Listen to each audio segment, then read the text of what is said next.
Right, we are getting started. Hey, you guys, I want to thank you so much for showing on up and learning about the tools that are going to be able to help you as you run an online tutoring business. So lots of cool things are out there and available for us, and that's what we're going to be talking about today. Now, if you like this kind of content, make sure to like, subscribe, and hit that little bell so that you can always stay up to date on when we are having these kinds of calls. All right, so today I asked Ann Mitchell to come and join me. Ann Mitchell has been in our community like forever. She has she's been part of the reading interventionist course that I taught, and she has just been killing it inside of with her reading business. In fact, you guys, she is almost booked solid, which is really, really cool. And I'm so excited to support her because when she started with us, she was just mentioning this yesterday, when she joined us, she didn't have any students. So she's gone from 0 students to now almost being fully booked solid. So congratulations, Anne. That's really awesome. Thank you. Now, you're in Castle Rock, right? Castle Rock, Colorado. That's correct. Awesome. And you've got, how many grandkids do you have? I have one right now. He's going to be 4 pretty soon. Oh. And you have six kids? No, I only have 4. Just multiplied. But you have twins. Yes. I had 2, my older 2, a boy and a girl, and you think that's perfect. Well, a year or so down the road, oops, we doubled our pleasure. Oh, wow. So then we ended up with the twins. The 2 younger ones are twins. Oh my gosh. That's really incredible. That's awesome. Not young anymore. What's that? They're not young anymore. No, they're not. No, they're not. And so now you can have a little bit of time with being able to build your business and being able to get clients. So what tools do you use as you're running your business? Like some people use, Zoom, Skype, Google Hangouts. What do you feel is the best tool for you for running, working with your online tutoring students? Currently, I'm using Zoom because it has a screen share. Has the whiteboard available, and then you are able to give the kids the ability to write on the screen or type on the screen. So I thought that's pretty cool. I like that feature a lot as well. I've played with all 3 systems. So I played with Skype in the beginning. In fact, I was the Skype reading tutor, and I liked that because I could share my screen and the kids could just read what was on my screen. And then I had people saying, Google Hangouts was like the new thing. And so I was like, well, I'll try it. I tried it, but it was kind of glitchy for some people. It would like shut down on them or not work on the iPad. So I just continued to work with Skype. And then I finally moved on over to Zoom, and I have not left them at all because there's so many awesome features just inside of Zoom alone. So you had mentioned the feature where the kids can write on the screen. Any other features that you particularly like that you use with Zoom? Well, you share the sound, and you can, if you have more than one student, you're able to bring them in as well. So it's open to however many want to, if you want a small group or just one-on-one. The free Zoom only is available for 40 minutes. So the paid one is available for however long you want your sessions. So I went with the paid version.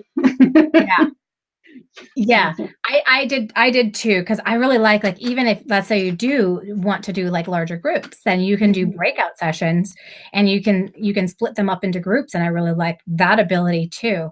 That would be fun for older kids, high school and college, Yeah, absolutely. We could stay a little bit more focused, right? Maybe. Maybe, you never know. So if you guys are watching this right now, what do you use to tutor? Type it inside of the chat. Do you use Zoom? Do you use Skype? Do you use Google Hangouts? We'd love to hear what your favorite tool is for tutoring online. But lots of tools work. So,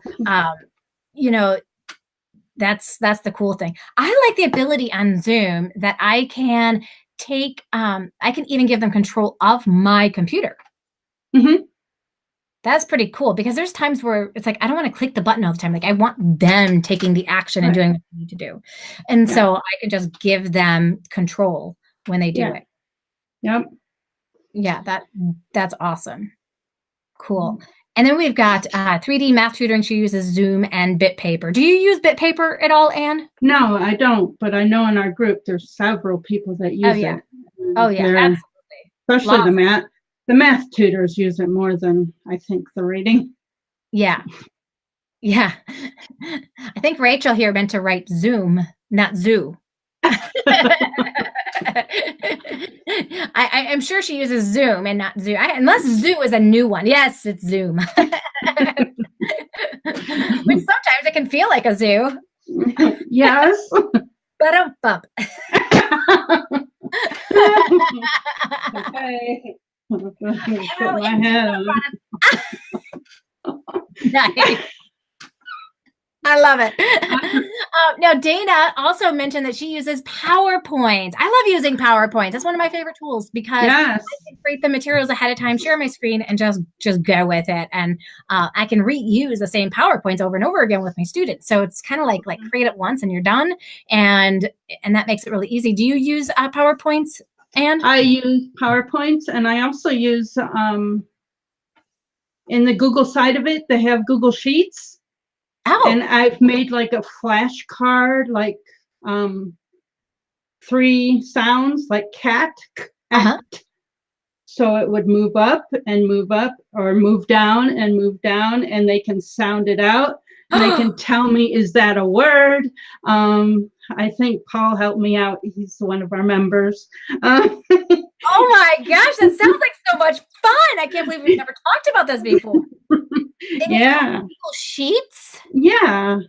And you're able to make little flashcards. And so I've gone through words their way, and with the at words or the et words, or and just made the CVC words with little flashcards for one of my really young students. So that's cool. He's just learning to read, and that's what we use. Awesome. I'm gonna have to check that out and see what I can get going on there. So do you use that in with PowerPoint, or it's just its own tool in and of itself? It's on the Google Doc side. Okay, on the Google Docs, I got it. So, they have the forms, and they have the sheets, and they have their own version of PowerPoint. Mm-hmm. So you guys, I'm like taking notes on this too, because because I'm like, oh my gosh, seriously, like I always learn stuff on this stuff as well. That's really cool. So I'm going to definitely check that out. Now, another tool that a lot of reading tutors will like is Wizimo, because the kids can move the letters and the sounds, and they can make words, and they can do a lot of the things that we used to do as reading teachers with like magnetic trays. And we would have the letters where the kids could move them around. Wizimo is a tool that they can just do it online. And it's absolutely cool tool. Now, it is a paid tool, just so you guys know, but it's not an expensive tool. I think it's like $40 for the year or something like that. So it's really, really awesome.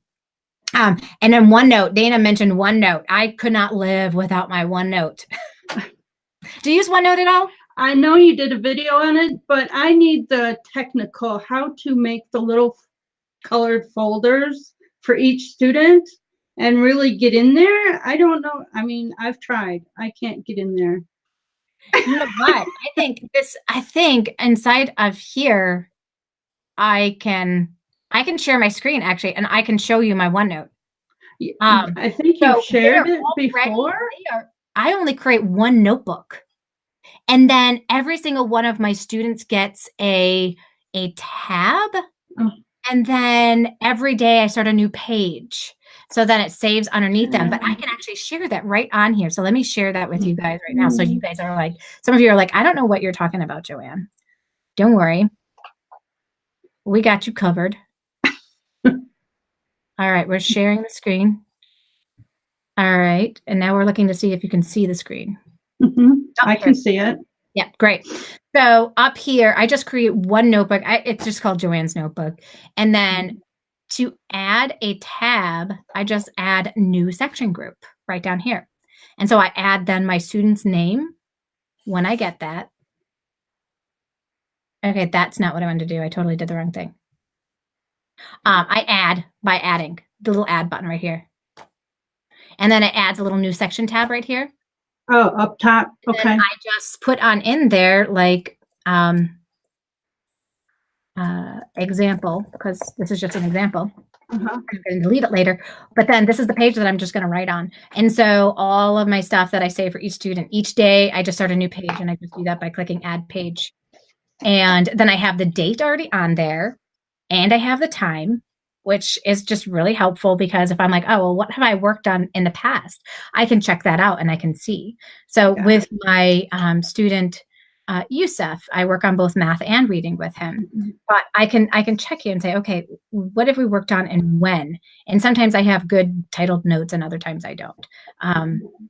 Who's a good one that I have some good notes for? I did one for Finley here. You can see here, like we're working on Fluency R. So I can then come right on over and be like, okay, the next passage we're going to read is Early Days in Philadelphia. Yeah. And then we record his times right there. And then I say, okay, well, I know we're still working on Mummy. And I have here that we're still working on learning the definitions of the words. And then after that, we're going to add in the questions that he creates right on in here. But it also helps because then I can also see, okay, I can see all of the books that he's read. I can even see the skills that we've taught. So here we talk about like author's purpose. On that right side. What's that? How do you put the list of things to do? I don't put a list of things to do on the right side. I just add a page for each new class I do with them. Oh, okay. So when we're working on a new book, that's when I'll put that there. Or if I start like a new set of fluency, like as soon as I move him up on his fluency levels, I will then create a new tab with his new fluency level. But yeah, that just gets all saved like right underneath here. And then I have all of my students. I can easily find them on the top. It's all just one notebook. Now, for some people, that might be messy. I totally get it. Like there is no one solution that's going to work for everybody. That's for sure. Hey, I've got my box of notebooks sitting on the corner of my desk. Yep.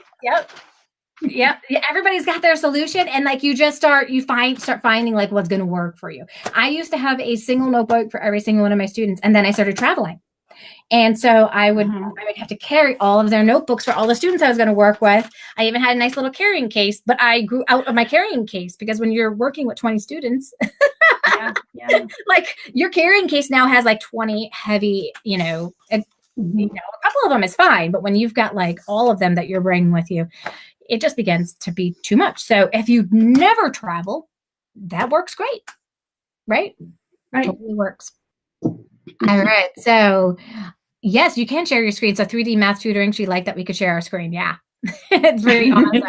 That's what I like about, I have to say I like about YouTube Live and doing these kinds of videos because you can share the screen. Facebook doesn't allow you to do that. Right. On a Facebook Live, you have to purchase extensions that allow you to do that. And I just don't like that. I love that this uses the old Google Hangout, tool that they created in the beginning, and they utilize it for this. And that made it really easy for me to learn how to just do these live calls because I was like, oh, well, I know how to do that. I know how to do that. That's awesome. All right. So a lot of us do like that, the whole Zoom method and everything that they have. I have here. What are some, do you use a headset at all? Yeah, my headset is pink and I just use it when I'm with my kids so I can hear more. When I'm doing something like this or on a conference call or something, I just use my buds. Yep. That way I can move around and. Yep. I started noticing, and I don't know if my sound is better today, but because my sound was coming from my computer for these live calls, I usually have my headset on and it wasn't like coming through very good. So I was like, you know what, I'm just going to see how just the sound, how the sound is on my, just using my computer versus having my headset. Cause that's one of the things that a lot of people think they need to have a headset. And sometimes their computer actually sounds better than when they start plugging in headsets. Yeah, it might. I've never tried it without. I just think because of my kids running up and down the hallway, it just. Oh yeah.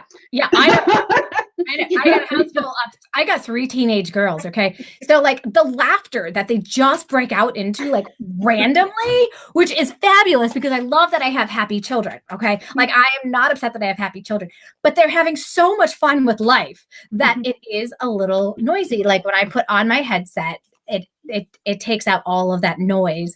I have the Bose headset, so I absolutely love that. I don't have any kids in my house right now because I started being there at school. I don't have to wear my headset right now, but I absolutely love using my Bose headset because they also are comfortable. So I found that when I was wearing the earbuds, by the end of a day, like, so if you're working with 4 or 5 students, like back to back to back for like 4 or 5 hours, I was getting a headache. Like my ears hurt and I felt like I was getting a headache. And so by moving over to just a more, I guess, what's that word? Ergonomics. Ergonomic. Okay, what's the word? We have some math people. What's the word I'm trying to say? I know somebody in there knows what the word is I'm trying to say. That is really, really, it's got to be better for you at the end of the day. Anybody? Oh, we're talking about bit paper still. Bit paper is really awesome. I do really like bit paper. I love when I do have some of my older students ergonomically. Okay, I was kind of saying that correct. Thank you, Dana. I'm like, but I don't know if that's like ergonomically. I don't know. Just something doesn't feel right about that darn word. I don't know. But you guys are ergonomic. I don't know. You guys got what I'm saying. But I do like the bit paper because the bit paper, it allows them to just like log in and then they can be on the same exact page as you. I think that's really, really cool. I've tried other tools and the kids can't always find where you're at on the screen. I have not experienced that with bit paper. So I do absolutely love that. So cool stuff. I have lots of great stuff to say about bit paper. So if you are a math tutor or you are looking for a tool where you can like set up your materials ahead of time, it allows you to do that too. So those people who are like, well, I really like to set up all of my tools and my resources so that I can go from page to page. It's all right there and it's very seamless. That's another great tool. I teach more on the fly. I know that, like, I know exactly what my student needs when they need it, and I just pull up that tool. So, it's different teaching styles and you just got to find what's going to be that teaching style that's going to work for you with your business for sure. All right. So I am so glad that you guys are joining. I'm coming up with something new. Now, this might be really dorky. I don't know. So you guys have to tell me if this is really dorky. But are you guys excited about these tools? Are you excited about online tutoring? If you are, put toot toot inside of the response because we're tutors, right? Toot toot for tutors. And you're following me there, right, Anne? Yeah. I love it. We are multitaskers. We got lots of things that are usually going on. All right, computers. So let's talk about computers because honestly, I'm going to say all computers work. Okay, I haven't a computer that doesn't work for online tutoring. And if you bought a computer. Thank you, Rachel. And thank you, Jean. Woo! There are lots of different computers out there. They will all work. Okay. Think about like using the computer you have now and then dreaming about how you're going to upgrade as you get more students. Like I would never suggest the computer I have today as the #1 computer that only works and everybody has to have it. Okay. Not going to go there because that would be ridiculous. But have you fallen in love with a certain kind of computer, Anne? Not yet. Okay. I got a Dell right now. Okay. You got a Dell and does it work? It works fine right now. It's a little slow. I mean, the little chipmunks are running on the wheel, but I just gonna update sooner than later, hopefully. Yeah. So yeah, someday. Yeah.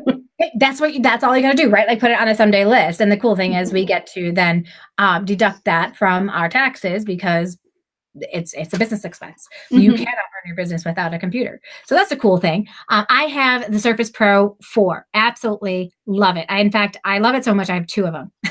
Oh, wow. I'm using right now. I had my old one. I had the Surface Pro 3. The problem I was running into because of running our community with the online tutors is that I was doing so much video work that I was having a hard time actually running my tutoring business, because I would constantly be downloading videos, and it would be uploading, downloading. It would be taking up memory on my computer. And so I'm like, you know what? I'm going to use my old computer for all of my uploading and downloading. For those of you that don't know, we have 16 live calls every single month, and we record every single one of them. So every single one, and then I'm making the videos for YouTube. So lots of video work is going on. And so having the other computer actually helps me. Now, what I've realized since I've moved over to having 2 computers is that when I'm working with a student now, I can be searching something over here on my computer, and then I can bring it into our session over here. Like, I don't have to waste any of our time because I do teach on the fly, like what the student needs. Yeah. I could be like looking something up over here where I know what it is, or I'm like, okay, will this video work? And I'll just like look at it real quick. Yep, that's the one I want. And then I put the link right on into my computer. And I find that that is helpful. Yeah. So don't ever get rid of your old computer if you decide to upgrade. Because like having that second computer is absolutely awesome. There's going to be a Surface Pro 6, Dana? I heard that. She mentioned it. Next year. Oh my goodness, I'm going to have to start saving now. That's awesome. Now, 3D math tutoring, she also mentioned that there are tutors that, you know, instead of having the Surface Pro, because one of the things I can do with the Surface Pro is I can write on the screen using this right here. And so that's really, really helpful, because all I have to do is just write. Right? It's just there. Like everything I do, I just write on it. Now, other people, they like to have the Wacom or the Huion tablet, because then they are able to, you know, kind of write in a much more natural. Yep, you've got. Which one do you have? I've got the Wacom. The Wacom, excellent. How does it work for your reading tutoring? I tried it. I'm much more better with the mouse, not the mouse, but the pad. Okay. I can move my finger around. I don't know. Yeah. I haven't really gotten used to this yet. Okay. So it does take practice. Yes, it does take practice. Yeah, because it's not right on the screen. No. Got it. I mean, you're right. It's got the little pen, and it's got little dots on there to guide you. But you're not really sure where on the screen it's projecting. Got it. Until you start practicing. So, yeah. So if you're using it a lot, then you would become very familiar with it. Yeah. If you have another system that works, like I used to write all the time with just using my mouse. Yeah. You know, and you can even, I don't know, like you can just write with your finger and that kind of stuff too. I mean, but it doesn't come out as precise. Right. It's a little shaky looking, but you know, again, you know what, this kind of a computer like that I'm talking about here with the Surface Pro it's really like, I didn't start off with this. Like I started off with just my computer that I had. I don't even remember what kind it was. And then I upgraded to a Mac, the iMac, because I wanted something that would be able to travel easily, that I'd be able to move from downstairs to upstairs, you know, if I was traveling on the road, something that was going to be really, really light. And I loved it. It was fantastic. And then I was in the airport one day and I saw a commercial for the Surface Pro. And I was like, I like the way that looks and feels, like the way that they're showing me how that's going to work. That's really cool. And I talked to my husband. He's like, Joanne, I mentioned that to you before you even got your Mac. I'm like, you did? I didn't hear you, I don't think. Oh, there are some people, Rachel, that still use a small document camera. Yes, I don't for mine because I don't do math, but I know Atul Rana uses a document camera. He does a lot with those with different kinds of sticks. He teaches dyscalculia, so he's able to show his students exactly what to do with those using his document camera. So yeah, you can definitely do that. Yep, the IPVO. Lots of people have, I've heard lots of people saying good things about the IPVO inside of it. Yeah, it's great for the manipulative kind of work that people do. So yeah. Awesome. All right. Now all right, we've covered all of like the basic system questions. Do you have any favorite subscriptions that you use for your tutoring business? I use the Raz Kids. Yes. For reading. Yeah. And then I just found education.com. And they have a free version, but it doesn't offer enough. Okay. Because I have a student that their family wants homework. So it makes it easy to glide right into the Google Classroom. Yeah. So I can just move it as a PDF right into his classroom, and then he's all set to do his homework. Cool. But the Raz Kids, it gives the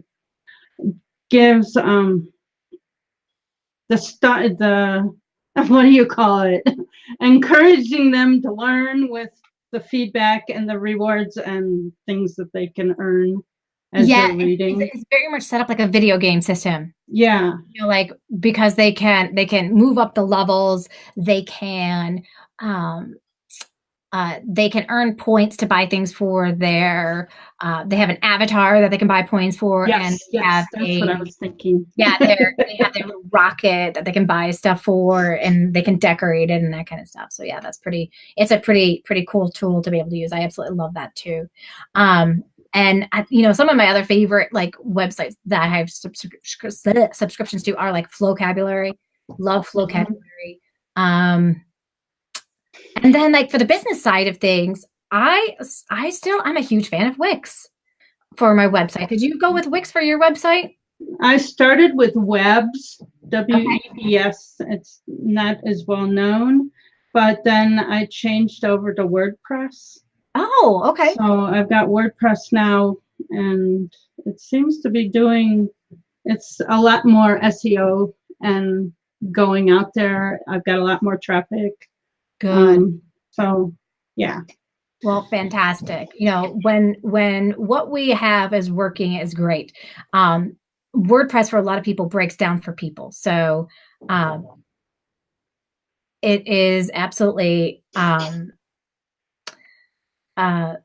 broken my WordPress twice, and it like gave me the white screen of death. And so, I struggle with like telling people, yeah, go with WordPress just because of that. But you've been having success. That's good. Yeah. Yeah. No white screen of death for you.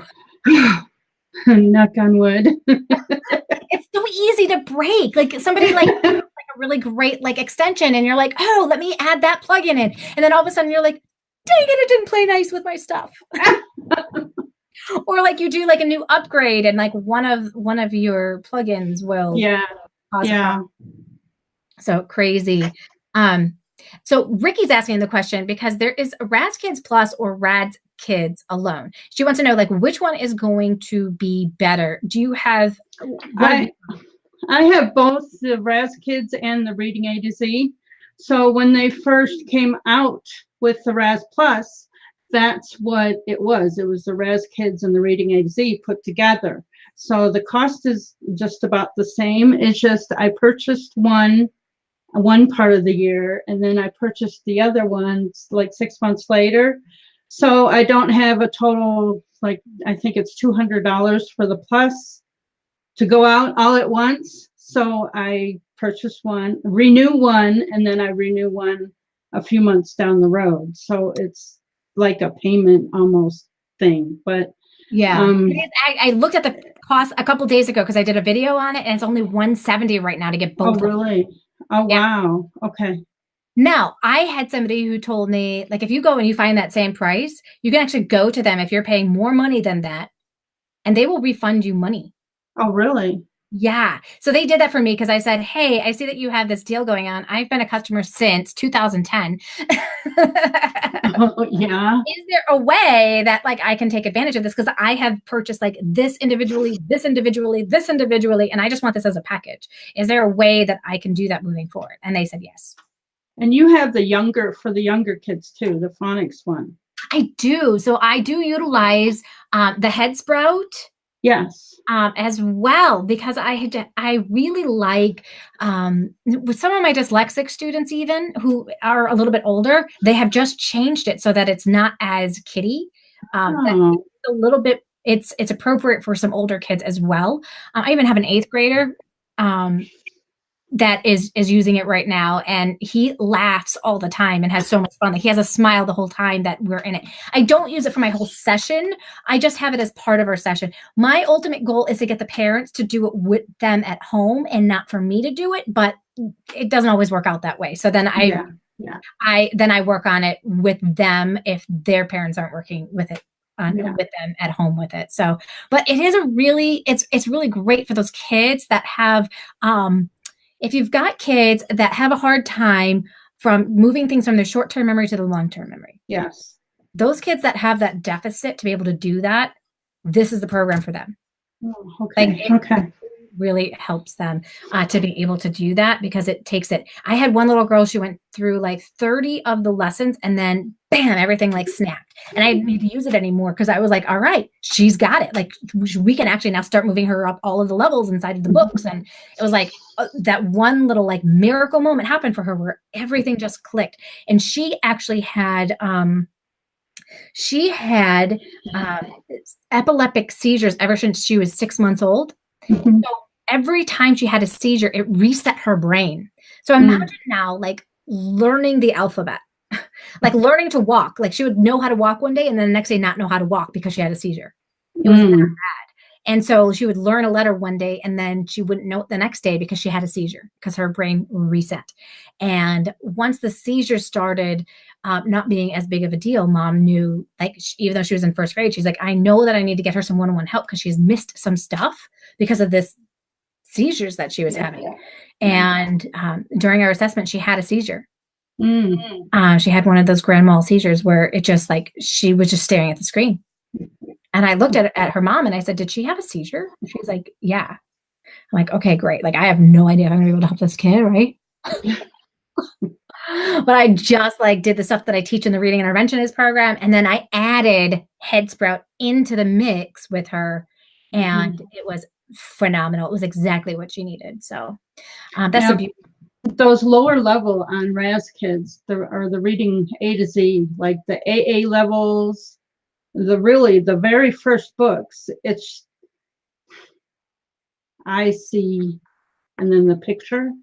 So I see and then another picture. So they're reading this I see over and over and over again. So I don't know whether to switch over to Head Sprout now. Yeah, it's tough because it is a little bit pricier. It is like, I think it's like $200 just for that. Oh, wow. So, you know, those are the kinds of decisions, you guys, when you are thinking about tools and what tool do I need now, you got to think about, do I have enough students? Will this affect enough of my students to help get the results that I want to be able to get them? And, you know, do I need it right now? Or is it something I could save the money for and add into the mix?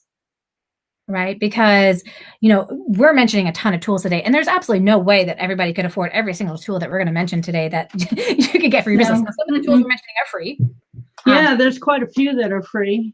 I mean, Canva for your social media. They do have a paid version, but I always do the 3rd day free, and then I turn it off, and a little bit later, I turn it back on. I lose all the settings and stuff, but that's okay. But you know, you get all your pictures and for the social media postings and your blog posts and absolutely. And then, you know, the cool thing is too, like, I mean, for any company like that, there's going to be enough people who are going to find so much value that they just move to the paid subscription. Yeah. You know, so yeah, that's really, really cool. Now for email, what email system do you use? I use Gmail or, Oh, for my marketing, yeah. I use MailerLite. Oh, okay. Yeah. I'm not familiar with that one. Was it easy to learn? hmm Yeah, Okay. it's pretty easy. It just drag and drop. And Okay. they've really started to update it recently to really make it look nice, just like everybody else out there. Okay. So Now, yeah, is it free or paid? it's free up to 1,000. Oh my gosh, that's totally doable for lots of Yeah, people. yeah, yeah. You're not gonna have 1,000 subscribers anytime soon, people. So, so yeah, that's fantastic because we're going after like a specific niche. We're not trying to like market to Right, everybody because right. there's no sense in doing that. So yeah, so that would be a great tool. So MailerLite is the name of that one. Check it out, you guys. See if that would work for you. I used Aweber in the beginning because I knew how to use it. hmm And it was kind of like drag and drop simple to be able to use for me. So I liked that tool, but it was like $20 a month in the beginning. And then as I got more subscribers, it continued to increase in price to when I got rid of it finally, it was at $40. Um, $40 a month for me to have it. And yeah, you got to kind of like weigh it out. But it definitely worked for the things that I needed it to do. With Well, when you're beginning, you said Wix, and now they have the email. I know a yeah, couple people have used it that goes right along with it. So yep. I don't Yep. know if the price is different. I never used Wix, but Well, it comes free with if you do the upgrade so that you can get your own URL bar yeah. with your name. It comes with that package.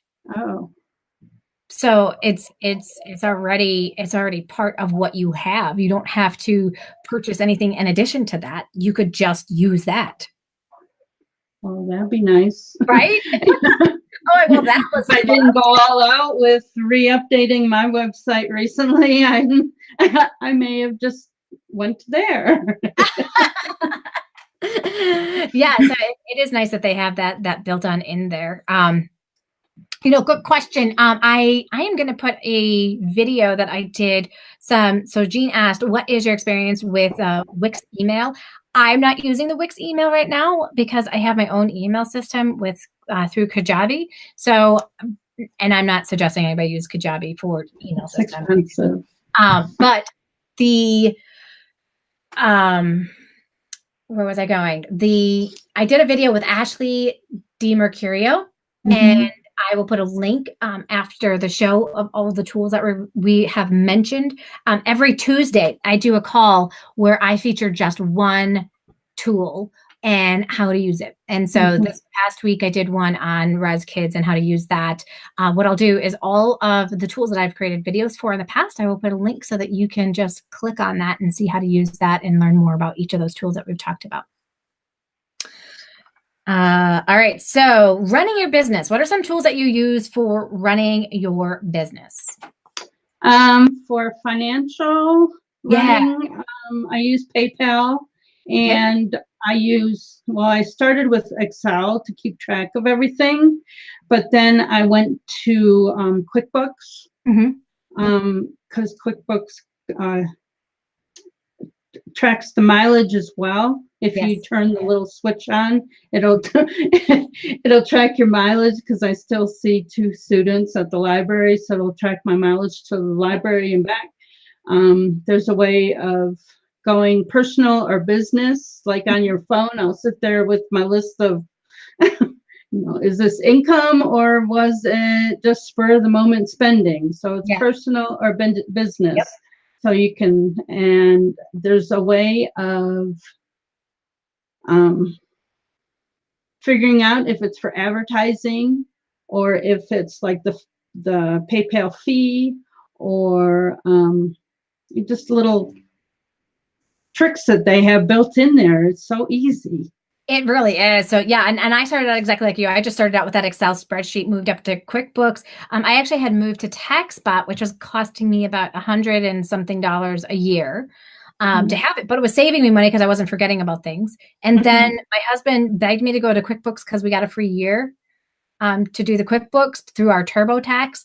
And so I moved to the QuickBooks, and now like I have moved to it taking me like 30 minutes to figure out like my monthly costs, finances, and all that too. It only taking like 5 minutes or less. Yeah, yeah.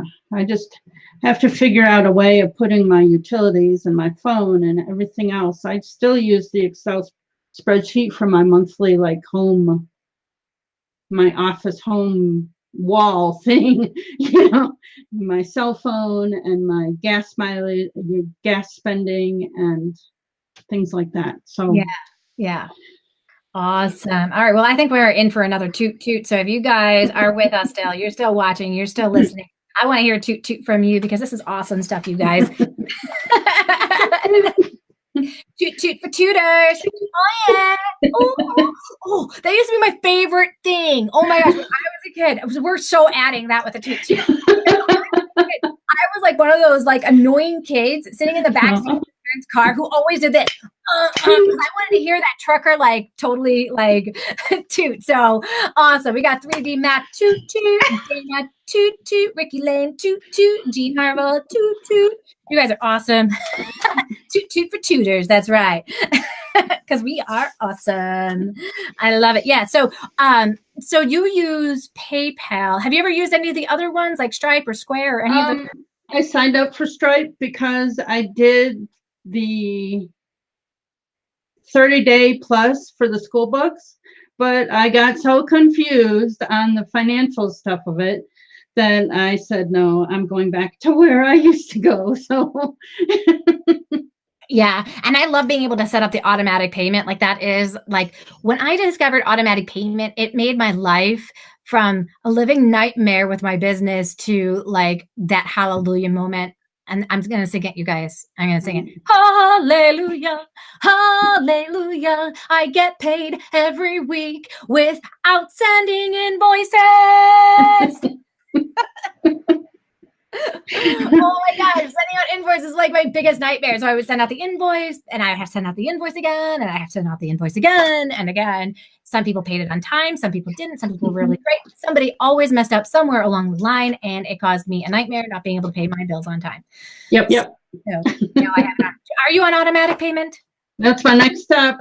Next step. All right, great. Well, now that you have more students, you're kind of probably seeing like when you don't have as many students, you don't have to get them set up on the automatic. But like, yeah, now I'm putting little check marks on my calendar. Yeah, sent, paid, check. Yeah, just so I can keep track. Yeah, exactly. It does become a little bit of a hassle and a little bit of a nightmare to be able to do that and to automate it. The fact that it is free. Like you don't have to pay anything to automate it at all.